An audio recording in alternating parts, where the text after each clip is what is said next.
I don't know who they are. I don't know what they want, but every night, someone different follows me home. Moving to a new city is hard. It's even harder when the city is nothing like where you grew up. I'm from the tropics where 70 degrees Fahrenheit is considered cold. Now I'm ankle deep in snow just out the front door. But for me, the biggest adjustment isn't the weather. It's the safety. Back home, you don't walk around with both earbuds in. You don't stop to chat with strangers. You always watch your back. My mom drilled that into my mind growing up. Crime, poverty, corruption. It's just a part of life out there. Muggings happen in broad daylight. Fights break out at the park. Junkies ask for money, for food. But if you offer to buy them the meal, they get aggressive. You learn not to engage. You learn to move quickly, keep your head down, and never give people you don't know a chance to get too close. Old habits die hard. Even here, in a relatively safe college town, I find myself glancing over my shoulder. Most of the time, it feels unnecessary, paranoid even, but not anymore. Because now I'm certain, every night, someone different follows me home. I take a rather strange route home most days. It's the fastest way with the bus line from work, but it's not exactly pedestrian friendly. I get off at the last stop, which is supposed to be for residents of the fancy new apartment towers. Not me though, I can't afford it. I cut through a nearby empty parking lot, into the overgrowth, step over the train tracks, across the road to the safety of the sidewalk, and down the hill to reach my building. I've never seen any person take this route. Never any footprints in the snow except my own, until the man in the blue top hat. That top hat made him impossible to ignore. At first I told myself I was being rude by staring. Just a weird fashion choice, nothing more.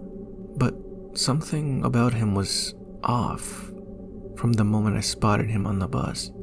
He sat stiffly, staring out the window, not scrolling on a phone, not reading a book, but chatting like everyone else, just staring. His face was wrapped in a thick black scarf, his eyes hidden behind wide, dark gray lenses. He never shifted, never adjusted his posture, just still, like a perfectly posed mannequin teaching you how to properly and politely sit on the bus. When we reached the end of the line, there were only about 5 other left on the bus as usual. I got off first and started walking, glancing behind me, finally seeing the hat man in motion. Must be a resident of the Fancy Pants Towers, explains the top hat, but I saw him ignore the entrances and walk into the parking lot behind me. No one takes this way. No one. I picked up my pace, almost jogging as I reached the overgrowth at the edge of the lot. My foot caught a branch hidden in the mound of snow, and I nearly fell face first into the steel tracks. My heart pounded. As I threw a glance over my shoulder, he wasn't hurrying to keep up. He wasn't even trying to close the distance. He just walked, slowly, deliberately, as if he had all the time in the world. But I wanted nothing to do with him. By the time I reached the road, I was shaking. I stood at the edge, willing the cars to pass faster, desperate for a break in traffic. Finally an opening, I bolted across, my shoes skidding on ice. My breath came in sharp gasps as I reached my building. I fumbled my keys, my fingers numb and clumsy. As soon as I got inside, I ran straight up to my apartment.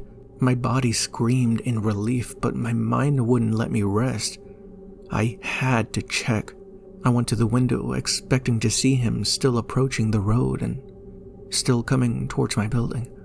But when my eyes found him, I stopped breathing. Something was wrong. My brain scrambled for an explanation, my eyes darting to the road, the passing cars. Were they moving forward? Was the world still running in the right direction? Because he wasn't. He was walking backwards. Step for step, his feet landed exactly where mine had been, retracing my path in reverse. I watched him cross the road and disappear into the bush along the railroad. That was only the first occurrence. I couldn't sleep that night wondering what the hell I'd witnessed. Did I even see it? Did I make it up? Dreamt it? After a lazy weekend, Monday afternoon saw me on high alert, hoping not to see that hat man again. I didn't. I was relieved when I got on the bus and saw only normal people. At the last stop, I got off and began walking home. The parking lot, I saw another set of footprints in the snow, still present alongside mine. Proof. It was real. I checked behind me just to make sure that there was not a soul around me. Nothing. No one. Satisfied I was safe, I continued my way home. Into the bush, up and around the tracks. When I stopped to cross the road, though, I spotted a woman standing on the other side. That demeanor, that same vacant, unreadable posture. My body tensed, every nerve on edge. This wasn't him, but she was exactly like him. A blank stare towards nowhere. I had to remind my brain to keep breathing. Adrenaline was my only motivator to keep heading home. I hesitated. Crossing meant walking directly into her. Staying on this side meant trudging through uneven snow. I chose the latter. As soon as I began moving, so did she. But not towards me, not alongside me. She stepped into the road, not veering, not adjusting, but moving directly towards where I'd stopped in hesitation. Only once her feet landed where mine once were, did she actually follow. She walked where I had walked, each step landing exactly in my wake, like a shadow trailing behind time itself.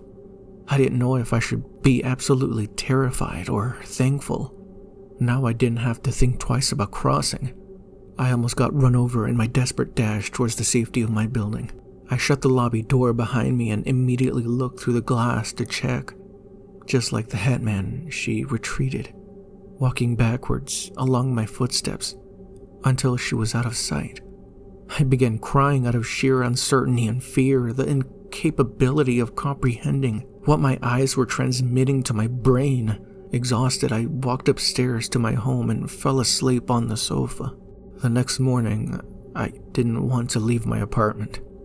Nothing can follow me home if I don't leave in the first place, right? I wasn't sure what was happening, but I couldn't ignore it any longer.